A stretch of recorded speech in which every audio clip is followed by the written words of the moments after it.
Welcome back to the class guys. और चलिए वहीं से स्टार्ट करते हैं जहां लास्ट लेक्चर हमने छोड़ा था। और हमने ये देख लिया था कि डेटा कैप्चरिंग, डेटा स्टोरेज और रिट्रीवल क्या है।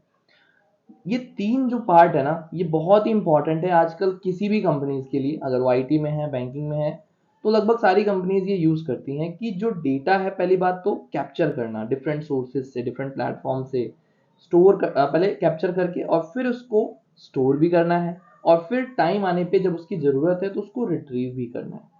इन तीनों में वो ध्यान रखते हैं कि कैसे कॉस्ट इफेक्टिव वे में उसको स्टोर करें, कैप्चर करें और रिट्रीव करें, और इजी टू रिट्रीव हो, इजी टू स्टोर हो। तो इन सारी चीज़ों को ध्यान में रखते हुए कंपनी अपना एक आर्किटेक्चर डिज़ाइन करती है कि कैसे हम कैप्चर करेंगे, कैसे डेटा स्टोर करेंगे और कैसे फिर रिट्रीव करेंगे।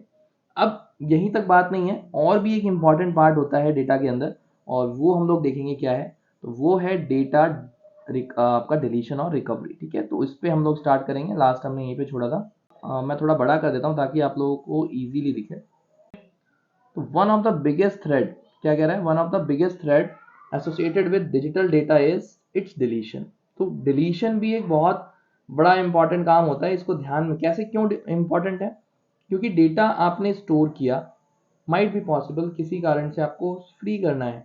ठीक है, बहुत सारे रीजंस हो सकते हैं। कई बार आप खुद डेटा डिलीट करते हैं, कई बार कोई दूसरा भी करके चला जा सकता है, जिसको हम बोलते हैं कोई हैकर ने डिलीट कर दिया, या फिर कोई एंटी वायरस आ गया तो वायरस ने आपके डेटा को करप्ट कर दिया, डिलीट कर दिया। The storage device can mall function, crash down and resulting in the deletion of store data. मैं ये एनसीईआरटी की बुक फॉलो कर रहा हूँ ताकि आप लोगों को ना पॉइंट टू पॉइंट चीज़ें मिले, और कहीं ना कहीं ये मुझे अच्छी लगी इस चैप्टर के लिए, तो मैंने इसको फॉलो किया।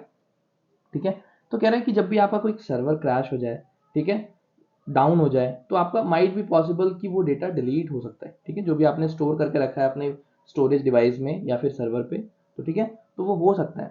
अब या ये भी हो सकता है कि किसी ने एक्सीडेंटली उसको इरेज करा हो। ठीक है, आपका इरेज हो गया हो, किसी हैकर ने कर दिया हो, किसी एंटीवायरस ने, सॉरी वायरस ने, एंटीवायरस नहीं, वायरस ने कर दिया हो। तो ये हो सकते हैं कारण आपके बहुत सारे। अब डिलीटिंग का मतलब अब जो होता है वो ये है कि आप उस मेमोरी लोकेशन को फ्री मार्क कर देते हैं। ठीक है, ताकि अब आप जब अगर चेक करेंगे कि आपके पास कितना स्पेस खाली है, तो वो आपको क्या दिखेगा, फ्री दिखेगा एरिया। बट एक्चुअल में डिलीट नहीं होता है, क्योंकि उसमें टाइम कंज्यूमिंग प्रोसेस है। अगर आप डिलीट करने जाएंगे डेटा को, तो हर एक मेमोरी लोकेशन पे जो बाइनरी वैल्यू स्टोर्ड है उसको इरेज करना पड़ेगा, राइट। तो डिलीट, और उसका एक और कारण है कि क्यों डिलीट नहीं करते उस टाइम पे। तो डिलीट का मतलब क्या कह रहे हैं, देखो यहाँ पे, deleting digital store data means, ठीक है, deleting digital store data means changing the details of data eight bit level, which can be very time consuming. Therefore, when any data is simply deleted, its address entry is marked as free. तो जब भी कोई data delete हो रहा है, इसका मतलब उसकी एड्रेस एंट्री जो है उसको फ्री मार्क कर दिया है अभी फिलहाल के लिए। इसीलिए वो क्या होता है, that much space is shown in empty space. तो एम्प्टी स्पेस में दिखता है यूजर को, बट एक्चुअली में ऐसा होता नहीं है। Without actually deleting the data, data को एक्चुअली डिलीट नहीं किया है। अब क्यों नहीं किया, इसका भी रीजन है। In a case data get deleted accidentally और corrupted, there arise a need to recover data. तो ऐसा होता है ना, आपने देखा होगा कई बार हम फोटो एडिट कर देते हैं, फिर सोचते हैं अरे यार वो तो इंपॉर्टेंट फोटो था, तो हम जाते हैं फिर दोबारा से रिस्टोर करते हैं। तो एक्चुअली में क्या होता है, जब आपने डिलीट किया होता है तो टेम्परेरी डिलीट हुआ होता है, आपको दिखता है वो फ्री मार्क स्पेस तो आ जाता है आपके पास की स्पेस बहुत बड़ा है, बट वो आपके ट्रैश में जाके स्टोर हो जाता है। ठीक है, ताकि जब आपको हो सकता है माइट भी किसी गलती से आपने डिलीट कर दिया हो, दोबारा रिकवर करना हो, तो फिर वो रिकवर हो पाए। रिकवरी पॉसिबल कब है, रिकवरी तभी पॉसिबल है अगर आपका डेटा ओवरराइड नहीं हुआ है। अब डिलीट मार्क करने में तो कुछ प्रॉब्लम नहीं है, क्योंकि उसने सिर्फ उस मेमोरी स्पेस को फ्री एलोकेट कर दिया, मार्क कर दिया है, एलोकेट नहीं किया, मार्क कर दिया ऐसे कि फ्री है। तो आप अपने ट्रैश फोल्डर में गए, वापस रिस्टोर कर लिया। लेकिन आपने अगर उस जगह पे, मतलब कहीं ना कहीं तो वो डेटा स्टोर था ना मेमोरी के प्लेस पे, उसके अंदर कुछ और लिख दिया जाके, तो अब तो वो डेटा चला गया ना, ओवरराइड हो गया। तो कह रहा है कि जब भी पॉसिबल है, जब आपने डेटा डिलीट किया हो लेकिन उसके ऊपर उस एड्रेस पे कुछ और नहीं ओवरराइड किया हो। थोड़ा सा और आगे बढ़ते हैं अब, और वो क्या है, दो सिक्योरिटी कंसर्न्स हैं। चलो उसको देखते हैं एक बार। क्या है associated with data, one is deleting by someone. अब देखो, कोई अनऑथराइज पर्सन भी आपके डेटा को डिलीट कर सकता है, तो पहला सिक्योरिटी कंसर्न तो ये है। और इसको कैसे सॉल्व कर सकते हैं कि अपने कंप्यूटर का एक्सेस जो है उसको हम कम लिमिटेड लोगों को दें, पासवर्ड के साथ दें, ताकि सिस्टम प्रोटेक्टेड रहे। डेटा भी आप फाइल जो स्टोर कर रहे हैं उसको इनक्रिप्ट करके रखें, ऐसे फ्रीली कोई भी जाके ओपन ना कर पाए। तो ये तो हो गया पहला सिक्योरिटी कंसर्न जिसको आप ऐसे रोक सकते हैं।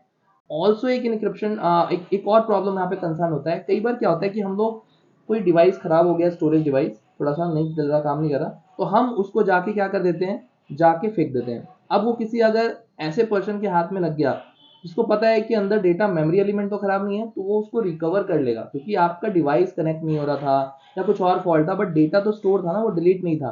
तो आपको जब भी ऐसे डिवाइस में से डेटा डिलीट करना है या फेंकना है, तो पहले उसके डेटा को सही से डिस्ट्रॉय करना है, उसके बाद फिर आपको फेंकना है।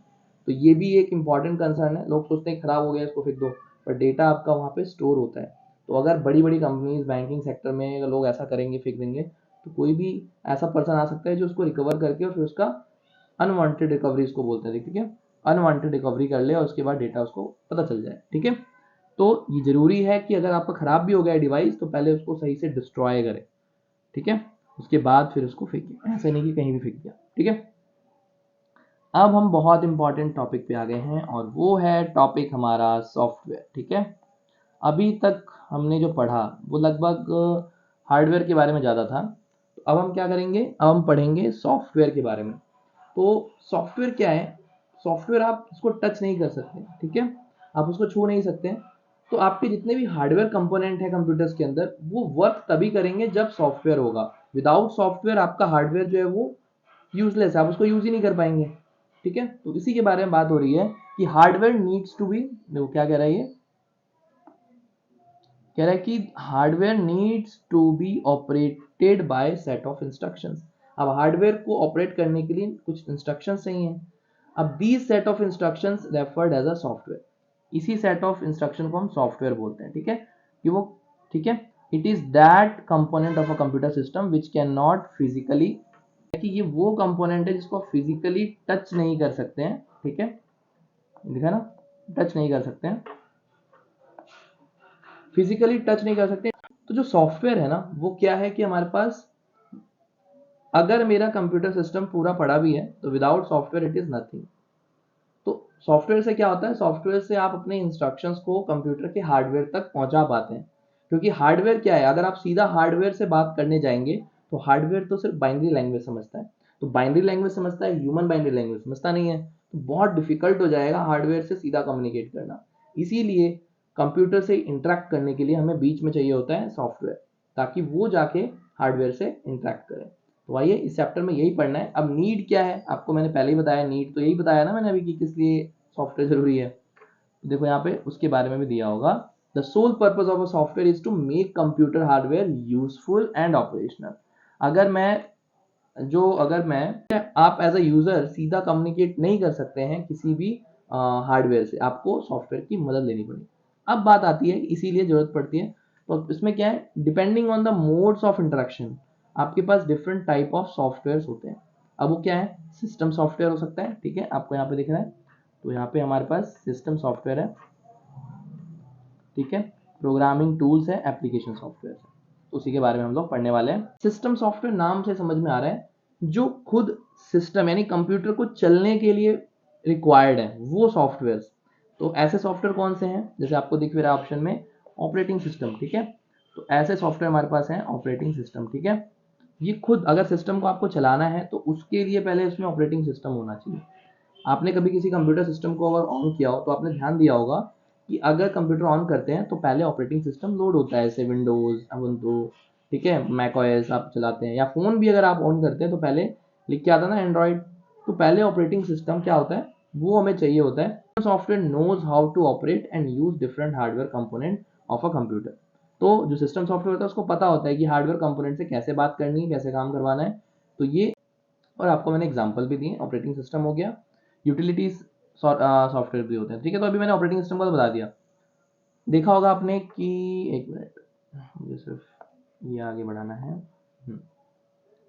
ऑपरेटिंग सिस्टम मैंने आपको बता दिया कि क्या है, क्योंकि ऑपरेटिंग सिस्टम तो आपने सबने देख लिया, चाहे आप फोन यूज करते होंगे तो भी आपने ऑपरेटिंग सिस्टम देखा है, कंप्यूटर, मैक, कुछ भी यूज करते हैं, ठीक है। तो as a name implies the operating system is a system software that operates the computer, इसी की वजह से आप ऑपरेट कर पाते हैं। आप कुछ ओपन करते हैं, फाइल लोड करते हैं, दो चार गाने चला रहे हैं, वीडियो एडिटिंग कर रहे हैं, सब कब कर पा रहे हैं, जब उसमें ऑपरेटिंग सिस्टम है। वो प्रोसेस को मैनेज कर पा रहा है, चीज़ें कर पा रहा है। और डिटेल में पढ़ेंगे, ऑपरेटिंग सिस्टम भी आगे आएगा। तो अभी आपको एग्जांपल्स पता होने चाहिए कि वो कुछ एग्जांपल, जैसे यहाँ पे लिनक्स है, विंडोज़ है, मैसिंटोस है, उबंटू है, ठीक है। तो ये सब आपको पता होने चाहिए। कुछ सिस्टम यूटिलिटी सॉफ्टवेयर भी होते हैं, उसको भी हम किस कैटेगरी में रखते हैं, उसको भी हम सिस्टम सॉफ्टवेयर कैटेगरी में रखते हैं।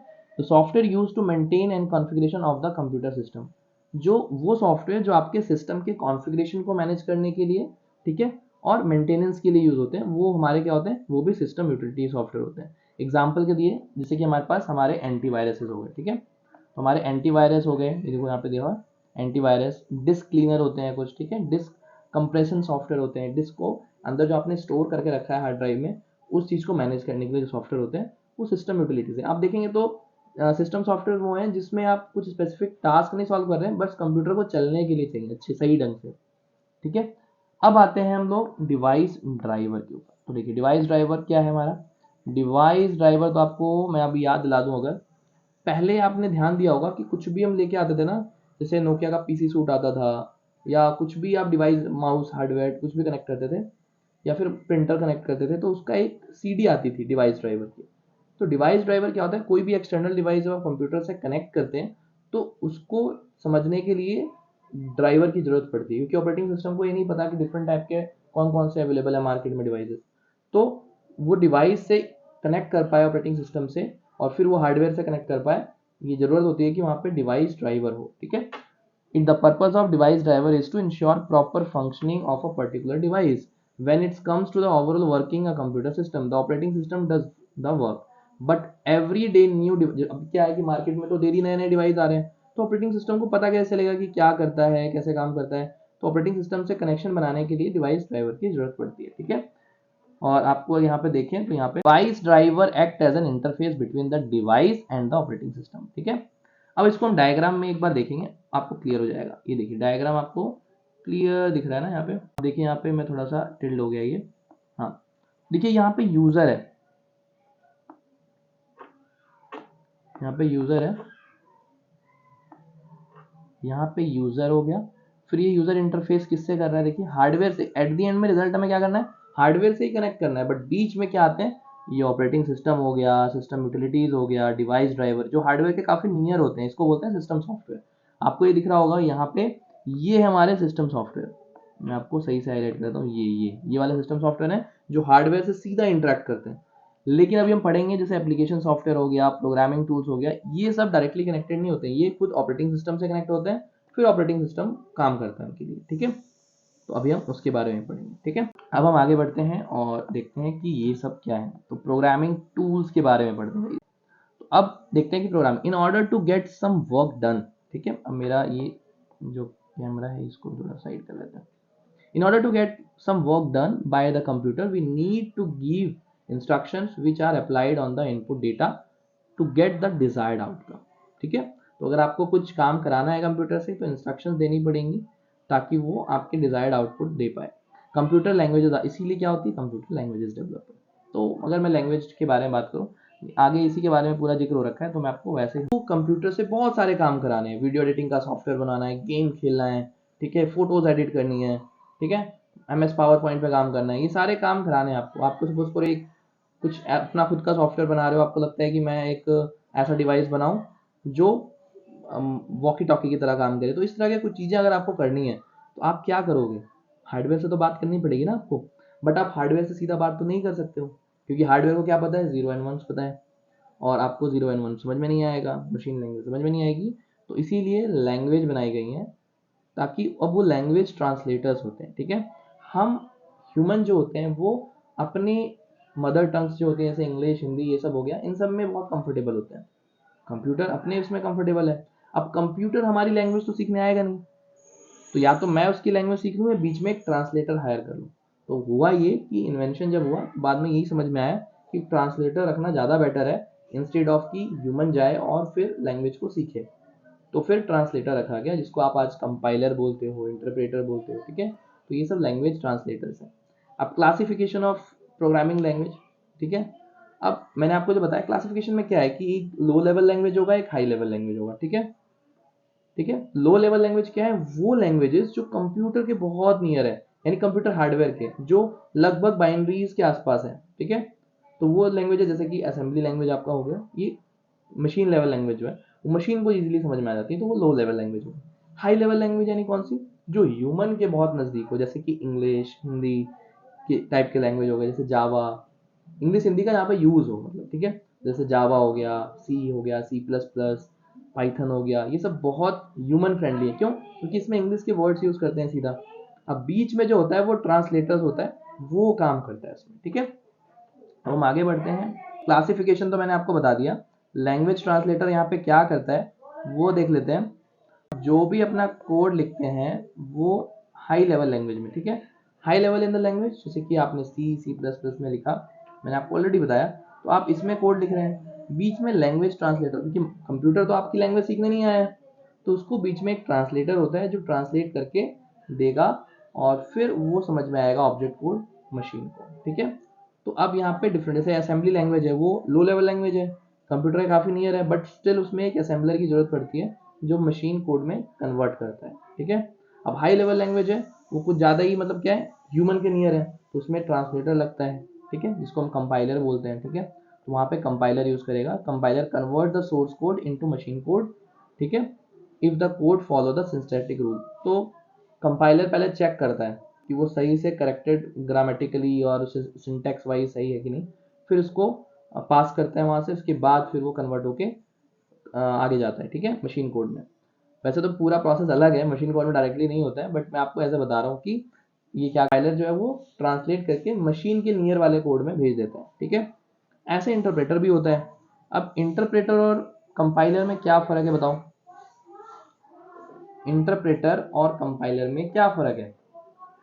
इंटरप्रेटर का भी काम सेम है, उसको भी ट्रांसलेट ही करना होता है, बट कंपाइलर एक बार में पूरे कोड में जो भी एरर वेरर है वो आपको बता देगा सिंटेक्स चेक करके, तो कंपाइल करता है एट वंस, और जो इंटरप्रेटर है वो लाइन बाय लाइन करता है, ठीक है। अब दोनों के अपने अपने फायदे हैं। कंपाइलर एक बार में आपको बता दे रहा है एरर क्या है, तो फास्ट है थोड़ा। इंटरप्रेटर लाइन बाय लाइन बता रहा है, स्लो है। बट इंटरप्रेटर अच्छा भी होता है, उसमें डिबगिंग ईजी हो जाता है, किस लाइन में एरर है जल्दी से पता चलता है, ठीक है। एक लाइन सही होगी तभी वो आगे बढ़ेगा, तो डिबगिंग इंटरप्रेटर में ईजी होता है, और जो कंपाइलर है वो पूरे कोड में एक बार बता देगा कि 25 एरर आ गए, ठीक है। तो अभी हम आगे जब पढ़ेंगे बड़ी क्लासेस में तो आपको समझ में आएगा इन सब का कैसे यूज़ है। अभी तो मैं आपको ये बोल रहा हूँ कि कंपाइलर आया और उसने हाई लेवल लैंग्वेज को सीधा कन्वर्ट कर दिया लो मशीन लेवल लैंग्वेज में, बट ऐसा नहीं है, बीच में असेंबलर का रोल भी होता है, ठीक है। और भी चीज़ें होती हैं उसमें, ठीक है, वो हम बाद में पढ़ेंगे, अभी हमारे सिलेबस में नहीं है वो, ठीक है। अब प्रोग्रामिंग जो है ना वो आप करोगे किसी टूल में करोगे, तो वो उसके लिए टूल्स बने हुए हैं, ठीक है। तो आईडीज़ होती है हमारे पास बहुत सारे, जैसे आप यहाँ पे देख पा रहे हैं, जहाँ पे आप अपना सोर्स कोड यानी सॉफ्टवेयर इजीली राइट करते हो, मैनेज करते हो। पाइथन का आईडी है, नेटबीन्स है, इक्लिप्स है, एटम्स है, ठीक है। सबसे ज़्यादा तो नेटबीन्स और इक्लिप्स तो आपने यूज़ किया ही होगा, और नहीं किया है तो आप लोग जब बड़ी क्लासेस में जाएंगे तो यूज़ कर लेंगे। मेरे ख्याल से 11th-12th में भी जिसको जावा पढ़नी होती है वो उसका यूज़ करते हैं, नेटबीन्स का। अभी तक जो आपने पढ़ा वो कौन सा सॉफ्टवेयर था, वो सारे सिस्टम सॉफ्टवेयर के टाइप थे, ठीक है। अभी आप जो पढ़ रहे हैं सिस्टम सॉफ्टवेयर था, उसके बाद आपने क्या पढ़ा था, लैंग्वेज ट्रांसलेटर वगैरह के बारे में पढ़ा, ठीक है। अभी आप पढ़ेंगे एप्लीकेशन सॉफ्टवेयर। तो एप्लीकेशन सॉफ्टवेयर क्या है, नाम से पता चल रहा है ना, कुछ स्पेसिफिक काम करने के लिए आप अपने सॉफ्टवेयर डिज़ाइन करें, ठीक है। जैसे कि मुझे अच्छे से पीडीएफ रीड करनी है तो मैंने एक पीडीएफ रीडर बना दिया, मुझे इमेज पे काम करना है तो इमेज के लिए एक सॉफ्टवेयर बना दिया। तो ये सब जो सॉफ्टवेयर होंगे वो एप्लीकेशन सॉफ्टवेयर कहलाएंगे। इसमें भी टाइप होते हैं। जनरल पर्पस सॉफ्टवेयर क्या होता है, द एप्लीकेशन सॉफ्टवेयर, जो कि जेनरिक सॉफ्टवेयर होता है, जैसे कि आपने एमएस वर्ड देखा होगा, लगभग दुनिया में हर कोई यूज़ करता है, तो एक सॉफ्टवेयर बनाया गया जो जनरली हर कोई यूज़ कर पाए। एक्सेल शीट हो गया, पावर पॉइंट हो गया, एमएस पेंट हो गया, तो ये जनरल पर्पस सॉफ्टवेयर की कैटेगरी में आ गया, ठीक है। कस्टमाइज सॉफ्टवेयर क्या होता है कि मैंने स्पेसिफिक बोला कि भाई मेरे बैंकिंग, मेरे ऑफिस में अकाउंट सिस्टम का ऐसा सॉफ्टवेयर होना चाहिए, तो मैंने अपने लिए बनवाया, तो वो कस्टमाइज सॉफ्टवेयर हो गया, ठीक है। तो मैं आपको बताते भी जा रहा हूँ, साथ साथ थोड़ा नोट करिएगा। मैं आपको उतनी चीज़ें बता रहा हूँ जो आपको याद रहनी है, बहुत सारी चीज़ें तो आप इसके अंदर पढ़ ही लोगे, ठीक है, बट ये याद रहता है, इसको सही से एग्जाम में लिख के आओगे कि जनरल पर्पज सॉफ्टवेयर में दो कैटेगरीज आपको बताना चाहिए एप्लीकेशन सॉफ्टवेयर के अंदर। आपको general purpose software, customize software, general purpose software को बताना है, फिर उसमें एग्जाम्पल्स देने हैं। कस्टमाइज सॉफ्टवेयर को बताना है, फिर एग्जांपल्स देने हैं, जैसे लाइब्रेरी मैनेजमेंट सिस्टम हो गया, अकाउंट मैनेजमेंट सिस्टम का कोई सॉफ्टवेयर बनवा रहा है कंपनी, तो ये सारे किस में आ गए, कस्टमाइज सॉफ्टवेयर में आ गए, ठीक है। अब बात करते हैं प्रोप्राइटरी सॉफ्टवेयर और फ्री ओपन सोर्स, ठीक है। तो तीन तरह के यहाँ पे सॉफ्टवेयर की बात करेंगे। एक होगा free and open source, force बोलते हैं इसको, ठीक है। Free and open source software, ठीक है, ये जो आपको दिख रहा होगा यहाँ से यहाँ तक, ठीक है। मैं तीनों FOSS, दूसरा होगा फ्रीवेयर और तीसरा होगा फिर प्रोप्राइटरी, ठीक है। राइटिंग कुछ ज़्यादा ही खराब है मेरी, हॉर्स राइटिंग है। प्रोप्राइटरी, ठीक है। तो फॉस वाला क्या है, फ्री एंड ओपन सोर्स, यानी कि वो फ्री में भी अवेलेबल है और ओपन सोर्स का मतलब है कि उसका सोर्स कोड जो है वो ओपनली अवेलेबल है, यानी आप उसकी कैसे वो बना है, डेवलप हुआ है, वो सब कुछ देख सकते हैं और अपना कंट्रीब्यूशन भी दे सकते हैं अगर आपको आता है। पर ये नहीं कि आपने देखा कुछ भी कंट्रीब्यूशन दे दिया, वहाँ पे अथॉरिटीज होती हैं उसको पास करती हैं। तो बेसिकली इसका पर्पज ये होता है कि ओपन सोर्स कोड हो ताकि कोई भी दुनिया में आके उसमें कंट्रीब्यूट कर सके, उसमें अपना कंट्रीब्यूशन दे सके, ताकि फास्ट डेवलपमेंट हो और ग्रो अच्छे से करें, ठीक है।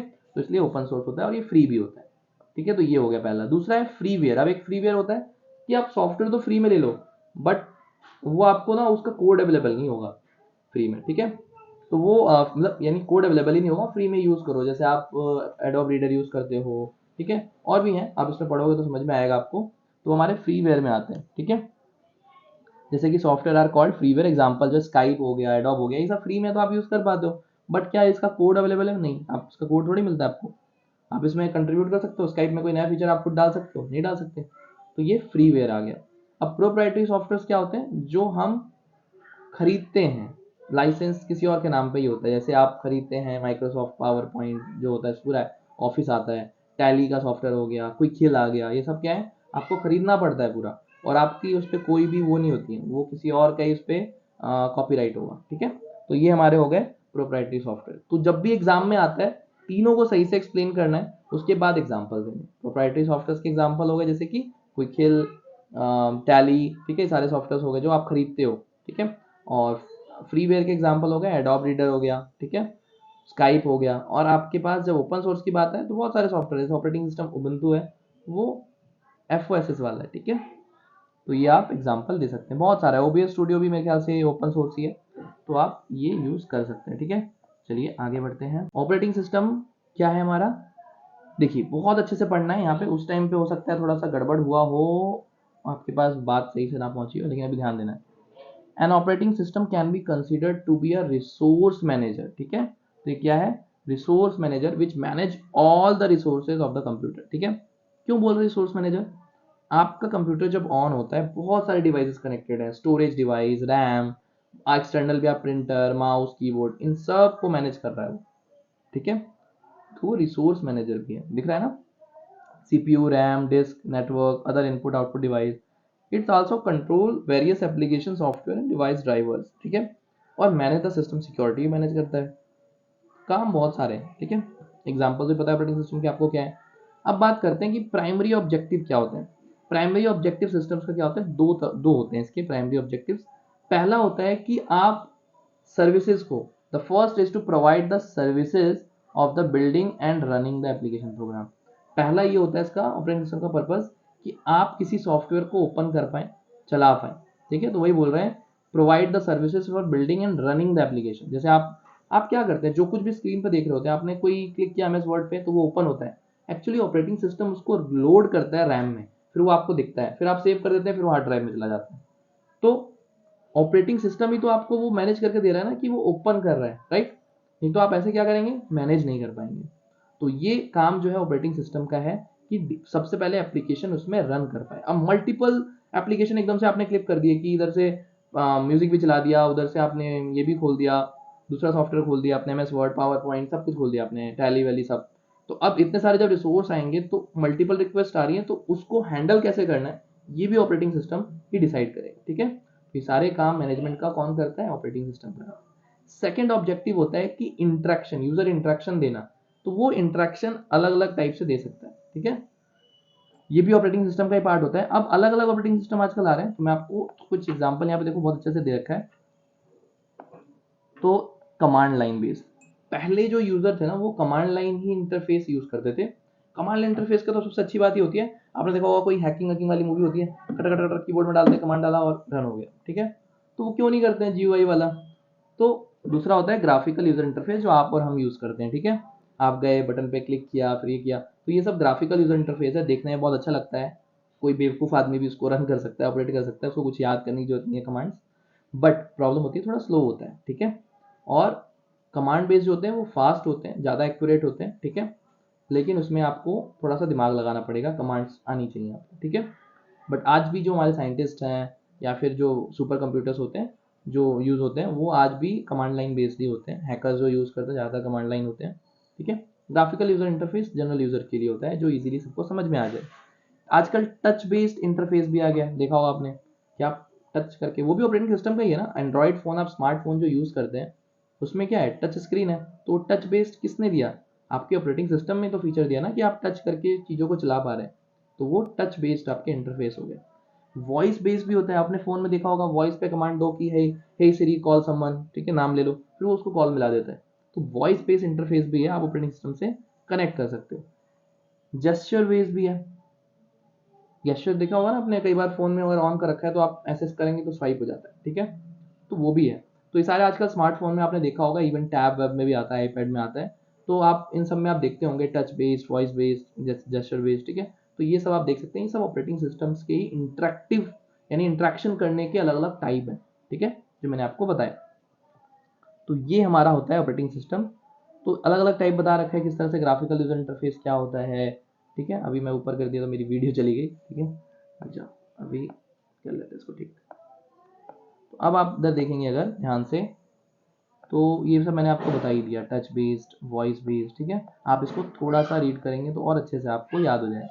अब फंक्शन ऑफ ऑपरेटिंग सिस्टम समझना है, मैंने आपको पहले ही बताया कि प्रोसेस मैनेजमेंट इसका काम होता है। जो भी कंप्यूटर में काम हो रहा होता है वो टास्क एग्जीक्यूट जब होता है तो उस टास्क एग्जीक्यूशन को क्या बोलते हैं, प्रोसेस, ठीक है। देखो यहाँ पे दिया भी होगा डेफिनेशन में, a program is intended to carry out various task in execution is known as a process. जब टास्क कोई एग्जीक्यूट हो रहा है, यानी रैम में है आपके, उस टाइम को क्या बोलते हैं, प्रोसेस बोलते हैं, ठीक है। अब we can activate a system monitor पूरा। अब आपको अगर देखना है ना कभी रियलिटी में कि प्रोसेस कितने चल रहे हैं मेरे सिस्टम में, तो कंट्रोल ऑल्ट डिलीट दबाओ, विंडो यूजर के लिए कंट्रोल ऑल्ट प्लस डिलीट दबाओगे तो आपको टास्क मैनेजर खुल के आ जाएगा। टास्क मैनेजर में आप देख सकते हो कितनी आप चीज़ें आपने चला रखी हैं, सर्विसेज, प्रोसेस कितने एग्जीक्यूट हो रहे हैं, तो आपको और कितनी मेमोरी यूज हो रही है, कितना सीपीयू यूज हो रहा है, सब कुछ पता चल जाएगा वहाँ पे। तो वहाँ पे आप देख सकते हो। तो प्रोसेस को मैनेज करना, जितनी भी टास्क एग्जीक्यूट हो रहे हैं रैम में, उन सबको मैनेज कौन करता है, ऑपरेटिंग सिस्टम। किसको प्रायोरिटी देनी है, किसको प्रायोरिटी नहीं देनी है, ठीक है। तो ये सारी चीजें मल्टी, जो यहाँ पे लिखा हो, जो भी आप टास्क एग्जीक्यूट करते हैं उसको सीपीयू देना होता है। तो सीपीयू का एलोकेशन कैसे होगा, डिफरेंट डिफरेंट चीजें अगर आपने एक साथ ओपन कर दी, तो सीपीयू एलोकेशन कैसे करना है, मेमोरी का एलोकेशन कैसे करना है प्रोसेस के लिए, तो ये सारा मैनेज कौन करता है, प्रोसेस मैनेजमेंट होता है। It's allocation is among the process most important services. Hence, the process management concerns the management of multiple process, allocation of required resources, and exchange of information among the process। हो सकता है एक process से दूसरे process की कुछ information exchange भी हो रहा हो, तो ये सब करने का कौन देता है, कौन मैनेज करता है, process management by operating system. Memory management भी मैंने आपको थोड़ा सा बता ही दिया है। तो मेमोरी मैनेजमेंट कौन करता है, ऑपरेटिंग सिस्टम ही करेगा। जब भी आप कोई प्रोग्राम ओपन कर रहे हैं तो वो लोड होके मेन मेमोरी में जा रहा है। Main memory in the sense RAM में जा रहा है, परमानेंट स्टोरेज में नहीं जा रहा है। तो अब रैम लिमिटेड होती है, 16 GB 8 GB होगा। अब कितना रैम किस किस को देना है, आप लिमिटेड चीज़ें ओपन कर पाएंगे। तो वो सारी चीज़ें डिसाइड करना, किसकी क्या प्रायोरिटी रहेगी, किसको फ्री करना है स्पेस, उस फ्री स्पेस में कैसे ये डालना है, तो ये सब मैनेजमेंट कौन करता है, ऑपरेटिंग सिस्टम करता है, ठीक है। क्योंकि आपके पास लिमिटेड स्पेस है, कभी आपने कुछ और ओपन किया, फिर वो क्लोज कर दिया, फिर दूसरा कुछ ओपन किया, तो ये सब कुछ उस फ्री स्पेस को फिर कैसे यूटिलाइज करेगा रैम, ये सब उसके कंसर्न होते हैं, वो खुद ही मेमोरी मैनेजमेंट कर रहा होता है, ठीक है। फाइल मैनेजमेंट, अब देखो फाइल मैनेजमेंट अलग चीज है, क्यों, ये आपका जो है उसकी बात कर रहा है, परमानेंट स्टोरेज की बात कर रहा है, परमानेंट स्टोरेज की बात कर रहा है कि आप फाइल मैनेजमेंट कैसे करेंगे। तो परमानेंट स्टोरेज फाइल मैनेजमेंट में आता है। तो आप देखा होगा आपने कि हम हार्ड ड्राइव में अपने हिसाब से फोल्डर्स बना सकते हैं, फोल्डर्स के अंदर फाइल्स रख सकते हैं, फिर उसके अंदर अपने हिसाब से हायरार्की बना सकते हैं पूरी। तो वो मैनेज करना भी हमारा क्या है, फाइल मैनेजमेंट कहलाता है, और वो भी ऑपरेटिंग सिस्टम हमें करके देता है, ठीक है। आपको बस वहाँ पे क्रिएट करना होता है अपने हिसाब से, ठीक है। डिवाइस मैनेजमेंट, बहुत सारे डिवाइसेस कनेक्ट हो रहे हैं बार बार ऑपरेटिंग सिस्टम से, प्रिंटर डिवाइस, स्कैनर डिवाइस, कुछ भी कनेक्ट कर रहे हैं आप एक्सटर्नल, ठीक है। आजकल तो बहुत सारे डिवाइस है जो आप कनेक्ट करते हैं, माइक्रोफोन, माइक, तो ये सब डिवाइस को मैनेज कौन कर रहा है? ये भी ऑपरेटिंग सिस्टम ही कर रहा है, क्योंकि आप जैसे कनेक्ट करते हैं एक पॉपअप आता है कि ये डिवाइस कनेक्ट हो गया, पेन ड्राइव कनेक्ट हो गई, तो वो कौन रीड करता है? एक्चुअली ऑपरेटिंग सिस्टम का ये भी काम है कि भाई तुम्हारे जो पोर्ट्स हैं डिफरेंट बाहर, उस पर कुछ कनेक्ट हो रहा है तो बताओ कि भाई ये कनेक्ट हो गया है, फिर उसको एक्सेस करने का जो है वो तरीका भी दो। ऐसा नहीं है कि बस बता दिया, उसको एक्सेस भी कर सकते हैं, उसमें रीड राइट जो भी आपको परफॉर्म करना है वो भी करते हैं। तो डिवाइस मैनेजमेंट भी कौन करता है? जो हमारा है वो ऑपरेटिंग सिस्टम करता है। तो गाइज मैंने ये लगभग पूरा चैप्टर आपका खत्म कर दिया है, 3 वीडियोस में ये चैप्टर खत्म हुआ है। थ्योरेटिकल कॉन्सेप्ट था, मैंने ट्राई किया है कि आपको ऐसा समझाया जाए कि 5 साल बाद भी अगर कोई आपसे पूछे तो आपको पता हो। तो मेरा सजेशन ये है कि वीडियो को ध्यान से देखेंगे आप 1-2 बार, और एक बार खुद से ये रीडिंग करेंगे एनसीईआरटी वाली बुक, बहुत अच्छे से समझ में आ जाएगा। फिर आप किसी को भी बता सकते हैं, बहुत सारे जनरल डाउट्स आपके खत्म हो जाएंगे, राइट? तो आपको ऐसे ही पढ़ना है, और उसके बाद आप अगर आपको कुछ समझ में नहीं आता है, कुछ इशू आ रहा है कि हाँ ये वाला कॉन्सेप्ट समझ में नहीं आया, आप मुझे कमेंट कर सकते हैं। और अगर आपको वीडियो अच्छी लग रही हो तो आप क्या कर सकते हैं, लाइक और सब्सक्राइब जरूर करिए। क्यों? क्योंकि इससे मुझे मोटिवेशन मिलेगा, ताकि फिर मैं टाइम निकाल के आपके लिए ऐसे ही और वीडियोस लाता रहूं। तो चलिए दोस्तों, मिलते हैं नेक्स्ट वीडियो में नए चैप्टर के साथ।